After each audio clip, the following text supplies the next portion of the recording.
বেশি লেগে গেল। প্রিয় দর্শক, কিছু মনে করবেন না, তবে আপনাদের জন্য দারুণ রেসিপি নিয়ে এসেছি।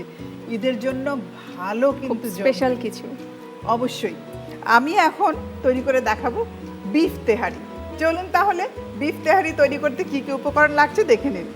বিফ তেহারি উপকরণ: তেল পরিমাণ মতো, ঘি 1 চা চামচ, পেঁয়াজ কুচি পরিমাণ মতো, লবঙ্গ 2 থেকে 3টি, তেজপাতা 1টি, পোলাও চাল 1 থেকে 2 কেজি, পানি পরিমাণ মতো, লবণ পরিমাণ মতো, আলু বোখারা 7 থেকে 8টি, এলাচ 3 থেকে 4টি, আদা বাটা 2 টেবিল চামচ, ধনিয়া গুঁড়া 1 চা চামচ, গরম মশলার গুঁড়া 1 চা চামচ, মরিচ গুঁড়া 1 চা চামচ, জিরা 1 চা চামচ, বাদাম বাটা 1 থেকে 2 কাপ, পোস্ত বাটা 2 টেবিল চামচ, গরুর মাংস 1 কেজি, কাঁচা মরিচ 5 থেকে 6টি, পেঁয়াজ বেরেস্তা পরিমাণ মতো।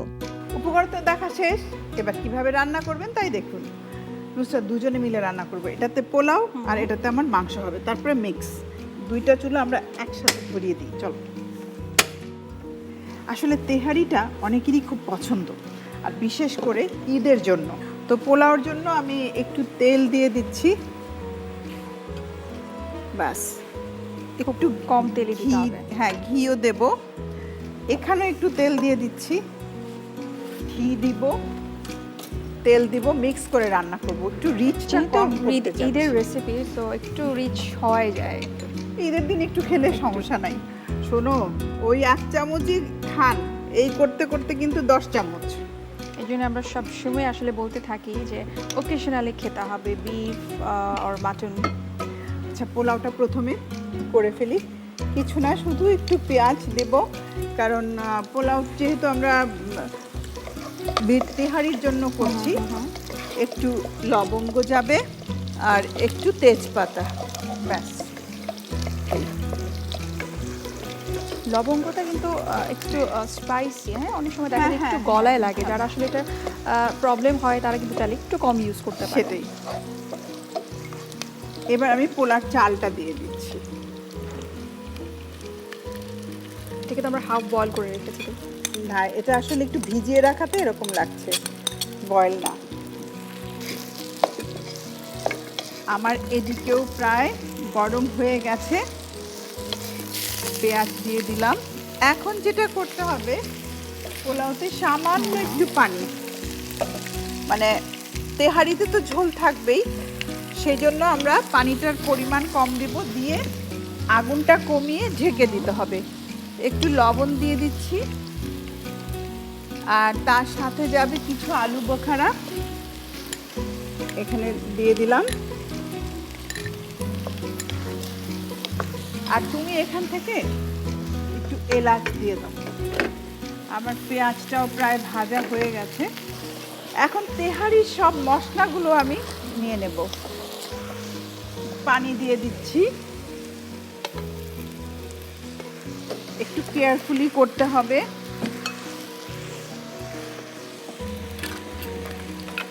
এখানে ধনে যাচ্ছে, গরম মশলা পাউডার যাচ্ছে, গুঁড়ো মরিচ যাচ্ছে, জিরা যাচ্ছে,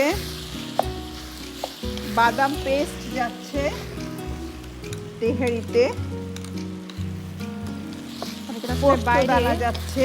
বাইরের তেহারিটা খেতে পছন্দ করে, তাই না? মনে হয় আমাদের এই রেসিপিটা দেখলে খুব ইজি হবে বাসায় রেডি করতে। আদা পেস্ট 2 টেবিল চামচ পরিমাণ, রসুন হাফ। নুসরাত, পাকা রাঁধুনি, 2 চুলায় একসাথে রান্না করছো, একদম কে বলবে দেখে। আপনি পাশে থাকায় আমার সাহস বেড়ে গেছে। ব্যাস, এখন আমরা এটা একটু ঢেকে দেব। এটাকে একটু আমরা ঢেকে দিই বাবা? হ্যাঁ, দুটোই ঢেকে দেব। এটার আগুনটা কমিয়ে দিতে হবে, ওটা পাশে রেখে দাও। এটাও আমরা ঢেকে দেব। একটু মশলাটা কষানো হয়ে গেলে আমরা মাংসটা দিয়ে দিব। এবারে আস্ত গরম মশলা দেব, আস্ত এলাচ, একটু কষানোর পরে তারপরে দিলে মনে হয় ফ্লেভারটা পরে আসে। দিলে ফ্লেভারটা বেশ ভালো আসে। একটু লবঙ্গ যাবে, দারচিনি, তেজপাতা যেহেতু আমরা পোলাওতে দিয়েছি এটাতে না দিলেও চলবে। এবারে যেটা করব, মাংসটা দিয়ে দিচ্ছি। তেহারির মাংস ছোট ছোট পিস করে নিতে হবে, বেশি খুব বড় পিস করা যাবে না, এরকম একটু মিক্স হাড় সহ ছোট পিস। এখন আমি ঢেলে দিচ্ছি। আপা আমাকে চামচটা দিয়ে দেন। হ্যাঁ, তোমার এইটা হলো পোলাওর চামচ, ওই পাশে রেখে দাও। এটা মাংসের চামচ, মাংসেরটা আমি এই পাশে রাখলাম। কোরবানির সময় দেখা যায় বাড়িতে অনেক মাংস আসে, অনেকেই দেখা যায় না ধুয়ে ব্লাড সহ রেখে দেয়, এটা কিন্তু খুব একটা ভালো না আমাদের শরীরে, মানে শরীরের জন্য। কোরবানিতে আসলে এই জিনিসটা আসলে করতে হয় যে শুধু কোরবানি হলেই হলো না, আসলে ক্লিনার ব্যাপারটা আসলে মাথায় রাখতে হবে, প্রপার ওয়েতে ক্লিন হলো কিনা কোরবানির পরে। আর খাবারের ব্যাপারটা তো আছেই, নিউট্রিশনের ব্যাপারটা খুব মাথায় রাখতে হবে আসলে, যে কতটুকু পরিমাণে খাচ্ছি। কোরবানিতে খুব স্বাভাবিকভাবে একটু বিফটা বেশি খাওয়া হবে, বাট কেয়ারফুলি। হ্যাঁ, আর আসলে গরুর তো আসলে গুণের কথা বলে শেষ করা যাবে না, এত বেশি আয়রন আছে এটাতে। অনেকে দেখা যায় যে রক্ত শূন্যতা আছে, তারা কিন্তু আয়রন হিসেবে খেতে পারে, বিফটাকে তারা নিতে পারে। তার মানে একটা জিনিস, যাদের সমস্যা আছে তারা কম খাবে, আর যাদের সমস্যা নেই তারা এটা ভালোভাবে খেতে পারে। তারপরও মানে 15 to 20 ডেজে হয়তো ওয়ান্স অর টুয়াইস হয়তো খেতে পারলো। সেটাই। মাংসটা আমি আবার একটু নেড়ে দেব। যাদের কোলেস্টেরল বেশি আপা, তারা অনেক সময় হয়তো খুব টেনশন করে যে বিফটা খেতে পারবে কিনা, বাট রানের অংশে কিন্তু টোটালি কোনো ফ্যাট থাকে না, তো তারা চাইলে কিন্তু ওই রানের অংশটাকে চুজ করতে পারে, ইচ্ছে করলে খেতে পারে। আমি এখন যেটা করব, ঢেকে দেব। এইবারে আমরা মনে হয় একটা ব্রেক নিতে পারি। আমি ঢেকে দিলাম, নিচ্ছি ছোট্ট একটা ব্রেক, আমাদের সঙ্গেই থাকুন।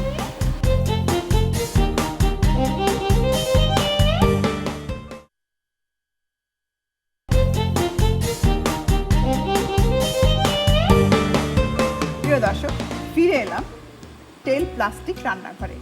চলছে আমাদের রান্না জোরে সোরে তেহারি। আমরা আচ্ছা, এবার আমি তোমার পোলাওর কি অবস্থা সেটা দেখতে চাই। আমার পোলাও মনে হয় হয়ে গেছে। হ্যাঁ, চমৎকার কিন্তু হয়েছে, একদম ঝরঝরে হয়ে গেছে, সুন্দর ঝরঝরা হয়েছে। আমার এদিকে কিন্তু মাংস হয়ে এসেছে। এবার আমি যেটা করব, বেরেস্তা দিয়ে দিব আর কাঁচা মরিচ দেবো। আমাকে একটা চামচ একটু দিবে, একটু কাঁচা মরিচ দিয়ে দিচ্ছি, ব্যাস। পেঁয়াজ, বেরেস্তা দিয়ে দিলাম, একটু বেরেস্তা রাখলাম উপরে সাজানোর জন্য, ডেকোরেশনের জন্য। একটু না সাজিয়ে দিলে বড় ভালো লাগে। এই রান্নার মাঝখানে বেরেস্তা দেওয়াটা আমার কাছে মনে হয় যে অনেক টেস্টি করে ফেলে খাবারটাকে। আসলে হয়ে এসছে। আমরা এখন যেটা করব, পোলাওর সাথে মিক্স করে দিব। আমার এইটা আমি বন্ধ করে দিচ্ছি, মাংসটা সাথে আমি এখন ঢেলে দিচ্ছি। ব্যাস, আমি যেটা করব, এই চুলায় নিয়ে আসবো, এটা তুমি ঢেকে রেখে দাও এর পাশে। এখন যেটা করতে হবে, তেহারি তো, তেহারি আর বিরিয়ানির মধ্যে একটু পার্থক্য আছে। বিরিয়ানিতে যেমন মাওয়া, তারপর তোমার কেওড়া জল, এগুলো অনেক কিছু মিক্স করা হয়। তেহারিতে কিন্তু মূলত পোলাও আর মাংসটা মিক্স করে দিয়েই করা হয়। আমি এখন ঢেকে দমে দিয়ে দেব, একটু দমে থাকবে। খুব বেশি সময় রাখার দরকার নেই, তবে একটা জিনিস, এই ধরনের আবার যতটা স্লো কুকিং হয় তত ভালো হয়। আবার কিছু জিনিস আছে অনেক অল্প সময় রান্না করতে হয়, এই জন্য কুকিং টাইমটা কিন্তু খুব ইম্পর্টেন্ট। আমি একটু নেড়ে দিচ্ছি। আমাদের হয়ে গেছে, আমি ঢেকে দিচ্ছি। এখন যেটা করব, সার্ভ করব। আমি একটু ডিশ নিয়ে আসছি। হয়ে গেছে, ঢাকনাটা খুলে নাও, আমি বেড়ে দেই। একটা গন্ধ বেরিয়েছে কিন্তু। ব্যাস, বেরেস্তা দিয়ে দিচ্ছি। ঈদের রান্না বলে কথা, আর বিরিয়ানি, তেহারি আমরা যাই রান্না করি না কেন, প্রেজেন্টেশন ভেরি ইম্পর্টেন্ট। অনেক গেস্ট থাকে, সব থেকে বড় কথা নিজেদের জন্য মনে হয় অনেক তবে দরকার আছে, হ্যাঁ, সুন্দর করে সাজানোটা টেবিল কিন্তু ভালো সাজানো লাগে না।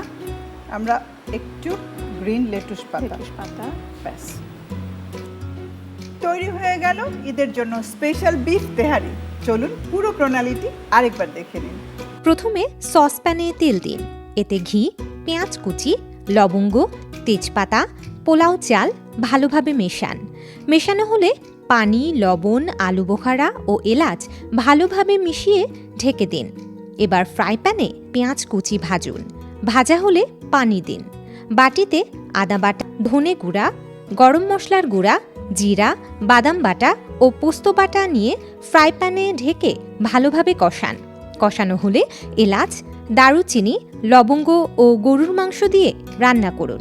এরপর কাঁচামরিচ ও পেঁয়াজ বেরেস্তা দিয়ে সসপ্যানে পোলাওয়ের সাথে মিশিয়ে কিছুক্ষণ দমে রেখে নামিয়ে সাজিয়ে পরিবেশন করুন মজাদার বিফ তেহারি।